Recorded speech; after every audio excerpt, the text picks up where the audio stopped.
Combed through state records and we found at least 9 different complaints about that daycare facility. Winds are really picking up and the sand is already nice and wet here as this storm is coming in. Now, I don't know if it's something you can see on the radar, but we are starting to get little pieces of hail, the same speed that a rip current would be carrying you away from shore.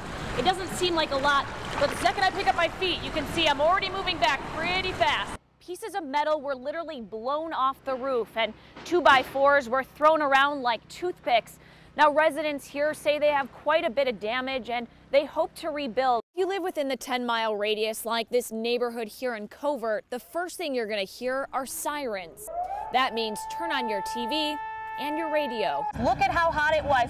It actually blew the window right out and the siding here is warped. The FDA found that if you use spray sunscreens, it can be bad for your health if you inhale them. At night, the last place you want to be is just feet away from an oncoming car. Now, at night, you greatly increase your chances of being hit by a car because they can't see you.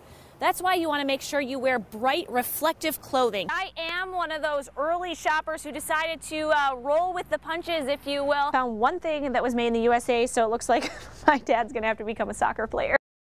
One woman is shedding light It's hope on this dark issue. There's a way out. Sex trafficking on Grand Rapids streets. All you gotta do is call me. This lady is just one of multiple trafficking victims we found, offered help to, but all were too afraid to leave. It's very hard. Advocate Leslie King herself I was terrified. was one of those victims for 12 years. Her abuser sold her, starting at age 15. I'm raped, gunpoint, I'm shot, I'm stabbed. She was told that if she ran, her family would be killed. Traumatized, Leslie attempted suicide. Fading, she called out for help. If there's a God in heaven, if you're real, help me. I felt a father's hug that day, and I knew I was gonna be okay. The victims we found are not alone.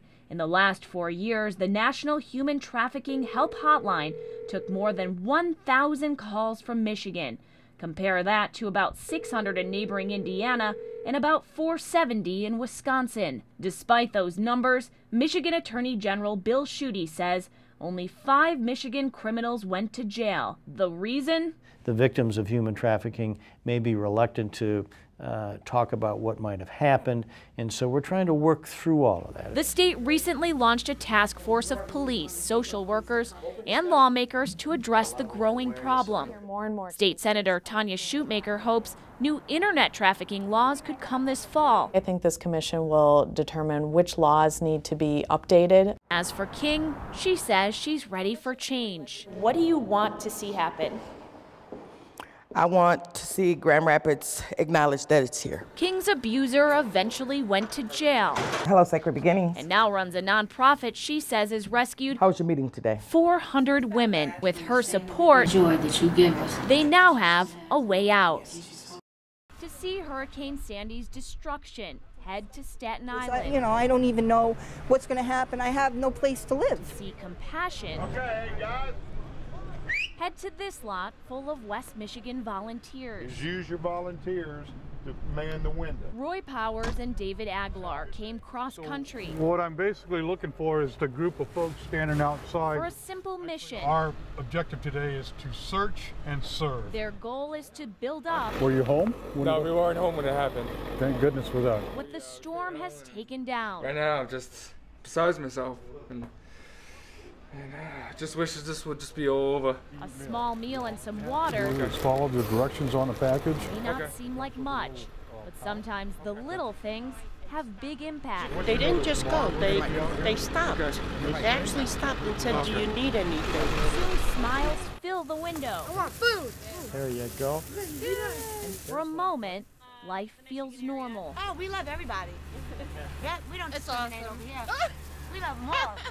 Aw, especially the cute ones. Especially the cute ones. Well. And it doesn't take long before people notice. She's from North Carolina. All you guys are from Michigan? Yes. Oh, all right. It's a reminder that they're not alone. People from our own city haven't even come to help us at all. People coming from across the country is just amazing. It really is. The gesture may be just enough to warm the people in their time of need. In Staten Island, Sarah Barwacz, WZZM 13 News. Time really is of the essence. Saving a life comes down to the rescue method. In any rescue situation, you have to evaluate what are the pluses and minuses of each of the rescue techniques. With experts Bob Pratt and Vince Dewar, we test and time 3 common water rescue techniques as Elena simulates our distressed swimmer. I'm exhausted, I'm cold. First, we test the rescue ring. Let me try it again. And immediately hit a few snags. So hopefully the rope won't tangle as he throws it. While the rope was hard to manage, this technique is perfect for short distances. You can be a lot safer if you use something like the throw ring, where you don't even have to get out and make contact with the victim. Using the ring timed in at 45 seconds. Put the life jacket on. Next, we try the human chain. I'm not a huge fan of the human chain. One of the most common techniques, it's also the most dangerous. You're putting a lot of times untrained rescuers out into a dangerous situation. Early on, our chain breaks, creating more potential victims. And our rescue time was sluggish at 1:15.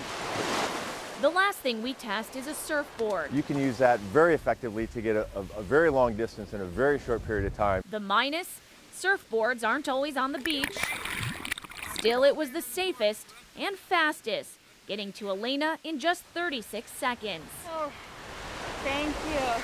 But before you attempt a rescue, Pratt says make sure to stop and assess. What's my ability? What's the water temperature? What are the conditions like? Can I do this safely? And if you can't do it safely, you have no business going in the water.